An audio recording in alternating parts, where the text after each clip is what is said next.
This is the story of my most challenging collaboration so far. Fellow YouTuber and model maker Scale Model Geek sent me a blind box of bits, and the challenge was to use at least 70% of it, so after carefully weighing everything, I started on a concept. This started with a rough pencil sketch of a levitating tram, which was then detailed in felt and brush pens, and finally watercolored. With a concrete idea in mind, I got to building, making the track supports out of pieces I'd received. As I often do with hollow pieces that require internal support rods, I filled the interiors with expandable foam, then cut and sanded once dried.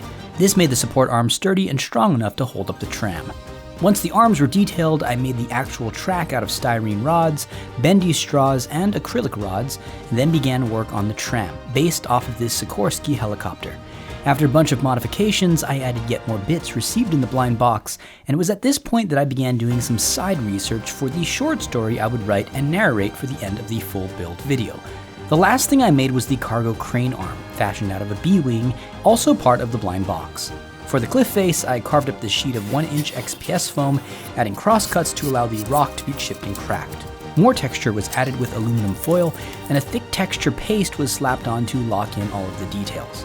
This ended up looking really cool once it was airbrushed, and once the tram was painted and weathered and everything was assembled, I ended up with one of my favorite builds to date.